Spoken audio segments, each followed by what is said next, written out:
Bayangkan, jika iblis sendiri berdiri di hadapan Rasulullah, apa yang akan ia katakan, dan apa yang akan Rasulullah ungkap tentang tipu dayanya. Sebelum masuk ke ceritanya, jangan lupa untuk like, komen, share, dan subscribe. Terima kasih. Malam yang tenang di Madinah. Langit berbintang. Angin sepoi-sepoi menyentuh lembut dedaunan. Masjid Nabawi berdiri megah, diterangi cahaya lentera. Beberapa sahabat duduk melingkar di sekitar Rasulullah, mendengarkan beliau berbicara dengan penuh hikmah. Malam itu, Rasulullah berbincang dengan para sahabatnya setelah salat Isya. Suasana damai menyelimuti mereka, hingga tiba-tiba suara angin mendesir lebih keras. Bayangan hitam muncul dari kejauhan. Sosok misterius berjalan perlahan. Tubuhnya gemetar, matanya merah menyala, tetapi ada ketakutan dalam sorotnya. Umar bin Khattab langsung menyapa. "Siapa kau?" Suara tegas, tangan siap mencabut pedang. Ali bin Abi Thalib dan beberapa sahabat lain langsung bersiaga. Tatapan mereka tajam. Namun, Rasulullah mengangkat tangan, memberi isyarat agar mereka tetap tenang. Rasulullah berkata, "Biarkan dia berbicara." Suara tenang, penuh kewibawaan, seolah mengetahui sesuatu yang besar akan terjadi. Iblis, suara berat, serak, penuh kebencian, namun sedikit gemetar. "Aku, iblis, musuh umat manusia sejak zaman Adam. Aku datang bukan untuk bertarung, tetapi karena aku tahu, aku tak bisa bersembunyi darimu, wahai Muhammad." Sahabat saling berpandangan. Wajah mereka tegang, napas mereka tertahan. Bagaimana mungkin makhluk terkutuk ini datang menemui Rasulullah secara langsung? Rasulullah berkata, "Jika kau datang dengan niat mengungkapkan kebenaran, katakan kepadaku, siapa manusia yang paling sulit kau sesatkan?" Iblis, wajahnya menegang, seolah tak rela menjawab, tetapi ia terpaksa melakukannya.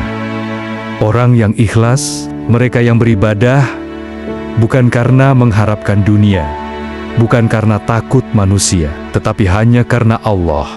Mereka yang hatinya bersih, tak tergoda oleh sanjungan ataupun hinaan. "Aku tak bisa menembus mereka, wahai Muhammad." Rasulullah berkata, "Lalu siapa yang paling mudah kau sesatkan?" Iblis, senyum licik terbentuk di bibirnya, matanya berbinar penuh kelicikan. "Mereka yang malas, yang salatnya asal-asalan, yang cepat marah karena hal sepele, yang hatinya selalu ingin lebih dan lebih dari dunia ini. Mereka yang tidak bisa mengendalikan hawa nafsunya. Aku hanya perlu membisikkan sedikit, dan mereka akan jatuh dalam perangkapku."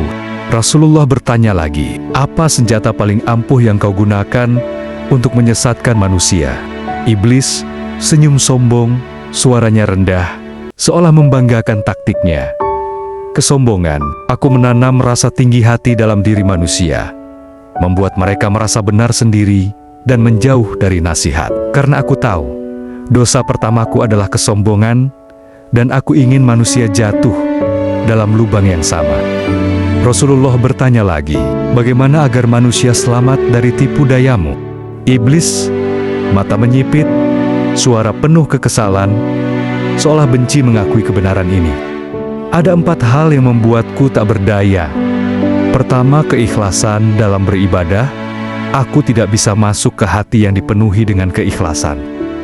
Kedua, rutin membaca Al-Quran dan berzikir ayat-ayat Allah adalah benteng yang tak bisa kutembus. Ketiga, menjaga persaudaraan dan menghindari perpecahan. Aku senang melihat manusia bertengkar, tapi mereka yang bersatu membuatku lemah. Keempat, memperbanyak doa agar dilindungi dari godaanku. Doa seorang mukmin adalah senjata yang menusukku seperti pedang." Iblis menggertakkan gigi, suara penuh kemarahan namun putus asa. "Wahai Muhammad, kau telah membuka rahasiaku. Aku tahu, selama kaummu mengikutimu, aku tak akan menang. Tapi jangan kau kira aku akan berhenti. Aku akan terus menggoda mereka hingga hari kiamat." Lalu iblis mulai mundur. Tubuhnya diselimuti asap hitam pekat, wajahnya penuh kebencian.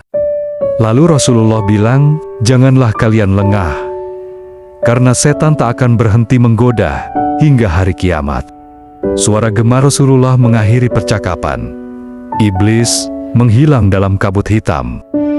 Sahabat sekalian, kisah ini bukan hanya peringatan, tetapi kenyataan yang harus selalu kita sadari. Iblis tidak akan pernah berhenti, tetapi kita diberikan senjata yang lebih kuat darinya, iman, ketakwaan, dan keikhlasan.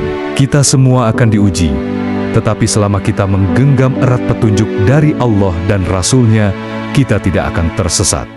Pertanyaannya sekarang, apakah kita akan memilih jalan yang selamat atau membiarkan diri terperangkap dalam tipu daya setan? Jika video ini bermanfaat, jangan lupa untuk like sebagai bentuk dukungan agar kami bisa terus membuat konten berkualitas. Berikan komentar di bawah tentang pelajaran apa yang paling berkesan bagi Anda dari kisah ini. Jangan lupa juga untuk share video ini agar semakin banyak orang yang bisa mengambil manfaatnya. Dan tentunya tekan tombol subscribe serta aktifkan lonceng notifikasi agar tidak ketinggalan kisah-kisah penuh hikmah lainnya. Terima kasih sudah menonton. Sampai jumpa di video berikutnya. Wassalamualaikum warahmatullahi wabarakatuh.